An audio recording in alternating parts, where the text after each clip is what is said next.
యేసుక్రీస్తు నామములో మీ అందరికీ శుభములు తెలియపరుస్తున్నాను. దేవుని యొక్క మహాకృపను బట్టి మీరందరూ క్షేమంగా ఉంటారని, కృపచేత శక్తి చేత నింపబడతారని నేను ఆశిస్తున్నాను. ఈరోజంతా మీరు దేవుని మహిమను చూదురుగాక. దేవుని ఆత్మ మీ జీవితంలో శక్తివంతంగా క్రియ చేయనగాక.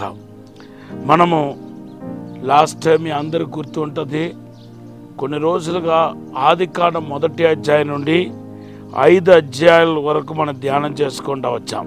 దేవునితో నడిచిన హనోకు గురించి మాట్లాడటం జరిగింది.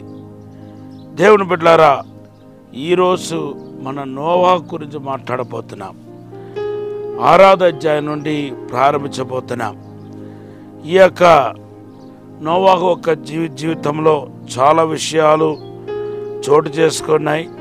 మీకు గుర్తు రావటానికి కొన్ని విషయాలు మీకు త్వరగా చెప్తున్నాను. అంటే దేవుని కుమారులు మనుష్య కుమార్తెలని ఈ రెండు వేరు జనాంగాన్ని మనం చూస్తున్నాం.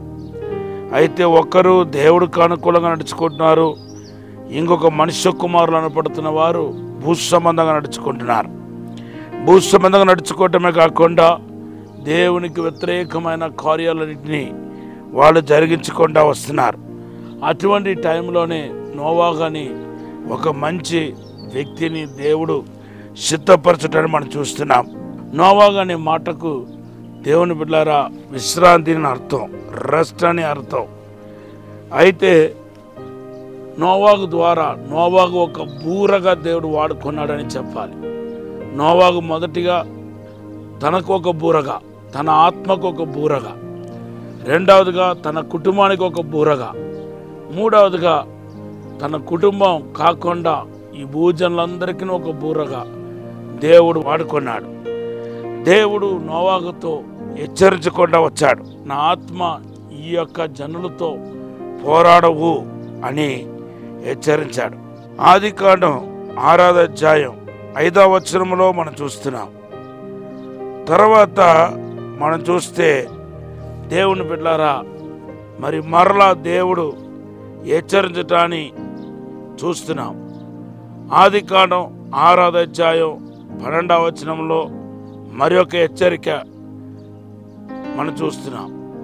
తర్వాత 13వ వచనంలో దేవుడు మరి భూమిని, ఈ భూజనులను ఆయన ఏం చేయబోతున్నాడో దాని గురించిన హెచ్చరిక. తర్వాత మనం చూస్తే నోవాహుకు ఒక ఓడ చేయమన్నాడు. ఆ ఓడ ఎలా చేయాలో వాటి గురించిన హెచ్చరిక కూడా మనం చూస్తున్నాం. ఇలాగా పరిశుద్ధ గ్రంథం అంతా మనకు నిండుగా హెచ్చరికలు మనకు కనపడుతున్నాయి.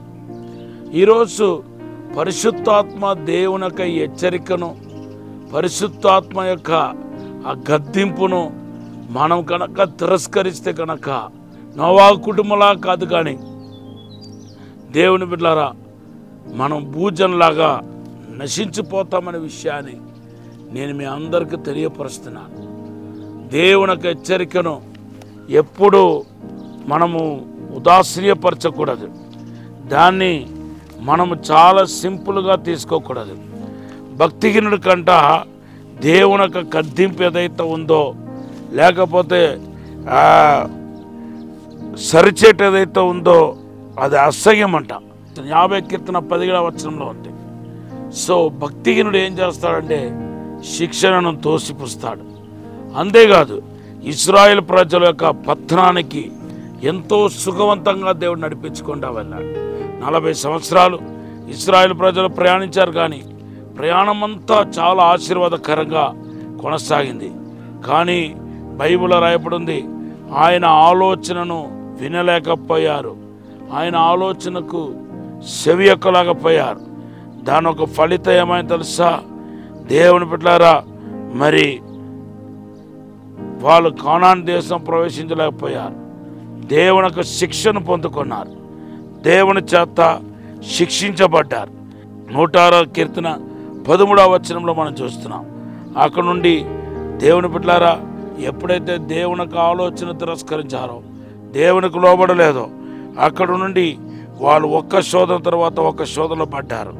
అవును, దేవుని పరీక్షించారన్న 14వ వచనంలో. తర్వాత మనం చూస్తే 16వ వచనంలో అసూయపడ్డారు. తర్వాత 17, 18, 19వ వచనంలో చూస్తే విగ్రహారాధన మొదలు పెట్టేశారు. 22వ వచనంలో చూస్తే దేవుని మర్చిపోయారు. వీటన్నిటికీ కారణం ఏంటంటే దేవుని బిడ్డలారా, దేవుని యొక్క ఆలోచనను, దేవుని యొక్క మాటను, దేవుని యొక్క హెచ్చరికను తిరస్కరించటమే కారణం. కాబట్టి దేవుడు మీ మనస్సాక్షి ద్వారా హెచ్చరించే కార్యాలు, వాక్యం ద్వారా హెచ్చరించే కార్యాలు, దైవజనుల ద్వారా హెచ్చరించే కార్యాలకు మీరు చాలా శ్రద్ధ పెట్టాలి, చాలా జాగ్రత్త పడాలి. అది కనుక ఈవెన్ మీ పెద్దలు చెప్పే మాటలు కూడా వాక్యానుసారం అయితే దానికి ఖచ్చితంగా విధేయత చూపించాలి. అలా కనుక మీరు హెచ్చరికను అధిగమిస్తే దాని యొక్క ఫలితం చాలా ఘోరంగా ఉంటుంది. మీరు తట్టుకోలేరు, సహించలేరు. ఈరోజు ప్రభు వాన్ చేస్తున్నాడు మిమ్మల్ని. కాబట్టి దేవుని యొక్క హెచ్చరికకు ప్రాముఖ్యత ఇవ్వాలని కోరుతున్నాను. మిగిలిన విషయాలు మనం రేపు మాట్లాడుకుంటాం. పరిశుద్ధము నమ్మకమైన పరలోక తండ్రి, నీకు వందనాలు, స్తోత్రాలు ప్రభువా. మా అతిక్రమ పాపాన్ని రక్తములో కడిగి పరిశుద్ధపరచండి, శుద్ధీకరించండి ప్రభువా. మమ్మల్ని రక్తములో కడిగి పరిశుద్ధపరచమని అడుగుతున్నాను తండ్రి.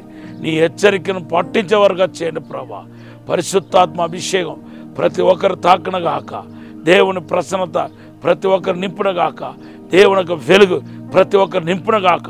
యేసు నామములో స్వస్థత ఇచ్చండి ప్రభువా, బలపరచమని యేసు నామములో అడిగి వేడుకుంటున్నాము తండ్రి, ఆమేన్.